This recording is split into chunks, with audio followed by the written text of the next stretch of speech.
Hi guys, in this video we're going to continue with the haloalkanes and haloarenes. In the previous video we have seen about the classification of haloalkanes and haloarenes and how to write isomers.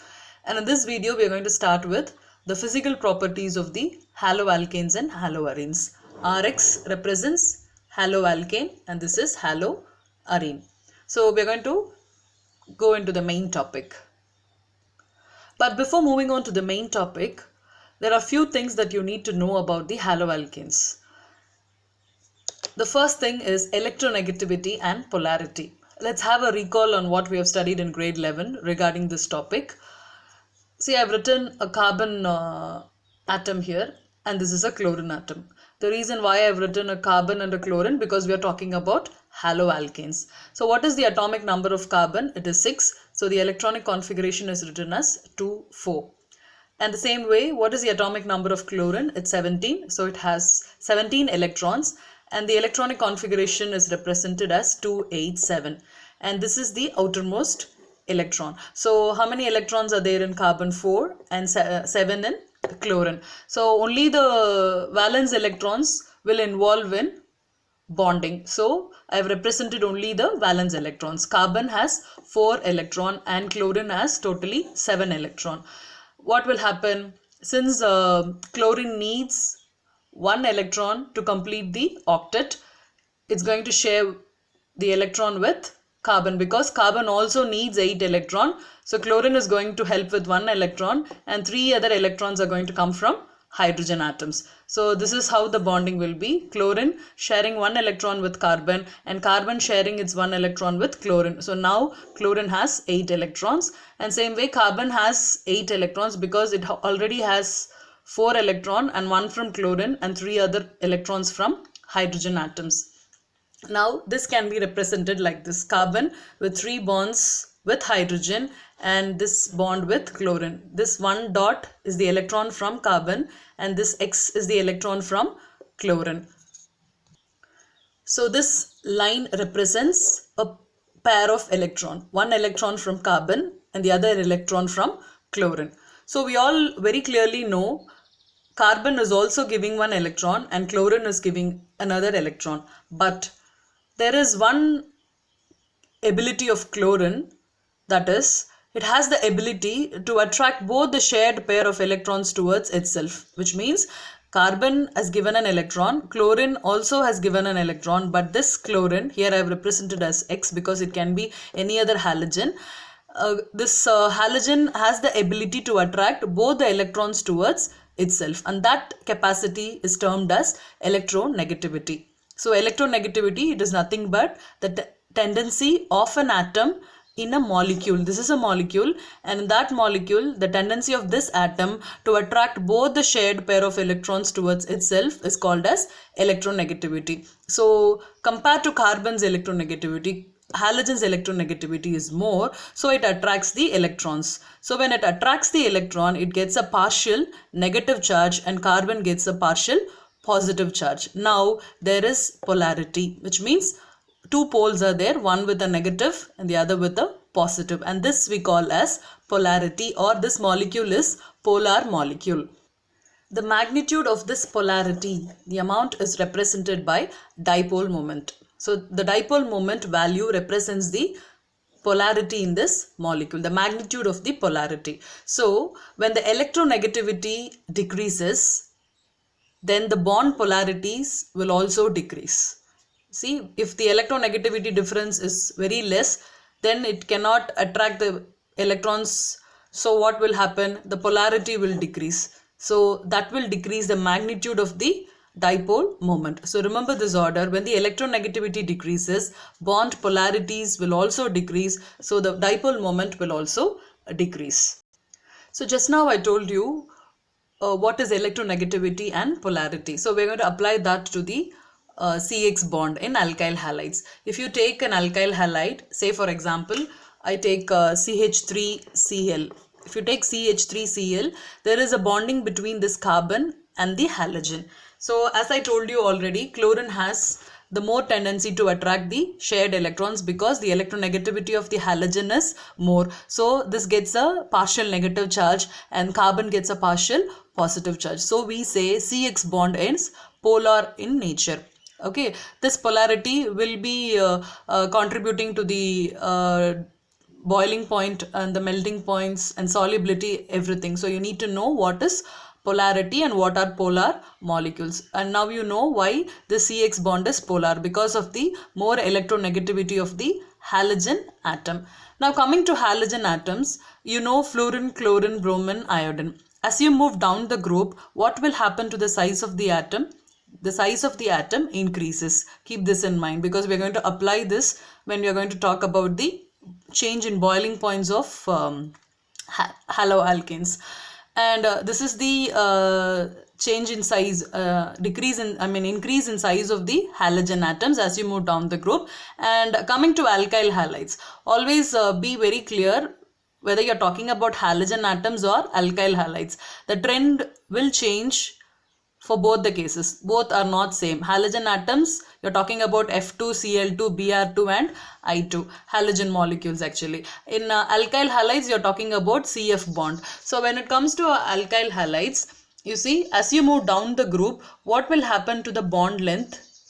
Bond length will increase. Why? Because as the size of these atom increases, the distance from this also increases. Fluorine with a small size, chlorine a little bigger, bromine bigger than chlorine. So what will happen? The bond length between C and X will increase as you move down the group. So when bond length increases, what will happen to the bond enthalpy? And before that, what is bond enthalpy? The energy required to break the bond. As the distance increases, it is easy to break the bond. So the bond enthalpy decreases. Remember all this in mind. Keep this in mind. Bond length increases as you move down the group. Why? Because the size of the halogen atom increases, and in turn what will decrease? Bond enthalpy will decrease. Bond length is measured in picometer and bond enthalpy is measured in kilojoule mole inverse. So now coming to dipole moment values. Just now I told you dipole moments, they are the the magnitude of the polarity, or you can say it's the product of charge and distance. So these are the dipole moment values of the alkyl halides. So 1.84, they are not showing much difference, but as you move down the group, the dipole moment value actually here it is more for CH3I. As you move from here to here, what happens to the dipole moment value? It decreases because as you move down the group, the electronegativity of these atoms decrease, and you all know fluorine is the most electronegative atom. So fluorine has a more dipole moment value compared to the iodine molecule. But here compared to CH3Cl and CH3F, CH3 has a lesser dipole moment. The reason here is the dipole, the F atom is quite small in size compared to the chlorine atom, and you all know the dipole moment value is the product of charge and distance. So as this size of fluorine is very small and the bond length will also be small here, so that's why the dipole moment value of CH3Cl is more compared to the value of CH3F. So remember, as the electronegativity increases, dipole moment will also increase. If electronegativity decreases, dipole moment will decrease, and there are exceptions. So I told you the reason here why fluorine and chlorine's dipole moment is like this, which means fluorine, because of the small size of fluorine, the value of CH3F dipole moment value is less when compared to dipole moment value of CH3Cl. So now we'll move on to the main topic of today's video, physical properties of haloalkanes and arenes. So you know what is physical property and what is a chemical property. If you're talking about color, density, solubility in water, its boiling point, melting point, then we call those properties as physical properties. So when it comes to color, all the haloalkanes are colorless when they are pure, but the bromides and iodides, they will develop a color when they are exposed to air due to oxidation. So as such, when they are pure, haloalkanes are colorless, And remember, we are talking about the physical properties of haloalkanes. And the second one is density. And how will you define density? What is density? It is mass by volume. So when the number of carbon atom increases, or when the atomic mass of halogen increases, which means when compared to fluorine and chlorine, whose atomic mass is more? Chlorine's atomic mass is more. So as you see, when the atomic mass of the halogen increases, density also increases. Same way, when the number of carbon atom in the given compound increases, density increases. And now coming to solubility. If you see, in the previous slide I told you, alkyl halides are polar in nature. And you know polar molecules are soluble in water. So we expect alkyl halides to be soluble in water, but they are only slightly miscible in water. You should know why. If you say a compound is soluble in water, what do we actually mean? We mean the compound which we are taking is forming hydrogen bonds with water. That is what's happening actually when you are trying to dissolve a compound in water. So now let's take a model to illustrate this solubility. Now consider this has a water molecule. So what is the formula for water molecule? H2O. So these let's consider these two green atoms as hydrogen atoms, and this as oxygen atom. So now I am taking a bowl of water, imagine. So in a bowl of water we have millions of water molecules. So imagine these are all water molecules. So just now when we talked about electronegativity, I told you if a atom is more electronegative compared to the bonded atom, it will attract the shared electrons. So here oxygen and two hydrogens, oxygen is more electronegative, so it will attract the shared pair of electrons between hydrogen and this oxygen. So what will happen? This oxygen will have a partial negative charge and this hydrogen will have a partial positive charge. So because of this, imagine the same thing happening here. This oxygen has a positive charge and these two are having a partial oxygen is having a negative charge and these two are having a partial positive charge. So this positive and this negative will have a bonding. Okay, there will be attraction, and that attraction is termed as hydrogen bonding. So let's imagine this as the attraction. Okay, so this is hydrogen atom, and this blue one is oxygen atom. So there is a bonding between them. Why there is a bonding between these two? Because this is partial positive and this is partial negative due to difference in electronegativity. So there is bonding between these two, that is chemical bonding, which is stronger than this hydrogen bonding. This is a type of van der Waals force of attraction which you have studied in grade 11. So I am taking one more water molecule, and this water molecule is also being bonded with the hydrogen atom. Say for example here, let me put it here. So this is oxygen atom and this oxygen atom is partial negative and this hydrogen atom is partial positive. So they have a attraction. So this part that you're seeing is hydrogen bonding. Okay, now I'm trying to dissolve a compound in this water. So now consider this as methyl chloride. Okay, this is methyl chloride, and as I told you already, in methyl chloride the bonding is polar because this is carbon and this is chlorine. Chlorine has more electronegativity, so it will attract the electron. So this will get a partial negative charge and the carbon will have a partial positive charge. So between one molecule of methyl chloride and another molecule of methyl chloride, there will be hydrogen bonding. So let's take this as the hydrogen bonding between the alkyl halides. Here it is methyl chloride. So if I'm trying to dissolve this in this, what should actually happen? This molecule should break the bonding between water like this. It should break the bonding between water and also break the bond between these molecules, and this should form a bonding with this. Okay, this is water molecule, this is the alkyl halide. So this alkyl halide should form a bonding with this. So then it is soluble in water. Okay, this is what actually happens when you are trying to dissolve a compound in water.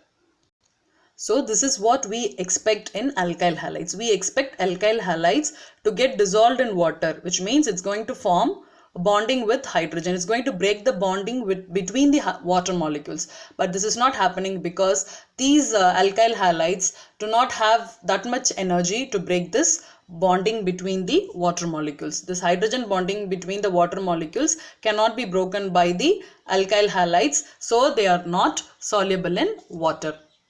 So that's why alkyl halides are slightly miscible in water. And what about organic solvents? These alkyl halides are soluble in organic solvents like benzene, carbon tetrachloride, but it is slightly immiscible in water, and just now I have explained you why. Now we'll move on to the next physical property, boiling point. What is boiling point? When you provide heat, the amount of heat that is required to break the intermolecular bonds between the molecules, then the liquid starts boiling. See, boiling point, that at the boiling point liquid boils. Actually what happens, intermolecular bonds are broken, and for breaking that you require energy, and that energy is provided by heat. So when the bonding is strong, you need to provide more heat. Remember this, because this will be helpful for you to write the orders, to arrange these compounds in their increasing and decreasing order of boiling point, which is a type of question asked in board exams. So when the bonding is more, boiling point will be more. That's what I've written here. Stronger bonds, more heat is required, which means high will be the boiling point. So if you can identify the factors which contribute to more intermolecular forces, then you can easily identify whether the boiling point is more or not for a given compound. So now look at this molecular size. When the size of the molecule or the atom is more, then the force of attraction, intermolecular force of attraction, will also be more. Why? Because when the size is more, the surface area will be more. When the surface area is more, there will be more contact points between the molecules. So the attraction at each contact point adds up. So I told you, when the attraction is more, boiling point will be more. So when the molecular size is more, due to the increase in surface area and due to the increase in the intermolecular forces of attraction, again boiling point will be more. Same way molecular mass. When the molecular mass is high, same way molecular size is more, and again surface area comes into scene. So when the surface area is more, and again forces of attraction will be more, and hence the boiling point will be more. Now look here, when it comes to haloalkanes, you have two parts. One is the alkyl part, the other one will be the halogen part. So now look at the size of the halogen atom. As you move down the group, the size increases. So as the size increases, what will happen? Boiling point increases. And same way, if you have methane, ethane, propane, butane and pentane, this is for the alkyl part. Compared to methane, which has more molecular size or more molecular mass, pentane. So the boiling point will increase in this order. Now you're going to combine these two to get what? Haloalkanes. So obviously you can apply both the properties to the haloalkanes and decide on their boiling points. And the next thing which contributes to the more intermolecular force is polarity. So when there is polarity, actually there is a bonding here, and other than that, you have force of attraction here due to polarity, and this also contributes to the boiling point, because this, if this is more, boiling point will also be more. So remember, the size, molecular size, molecular mass, surface area and the polarity, when they are more, boiling point will be more. When we say surface area, we mean less branching. See, when you write isomers, you can write it as a straight chain or as branched. When the molecule compound is written in a straight chain, then the surface area is more. When it is in branch, then it is having a lesser surface area, so the boiling point will be less.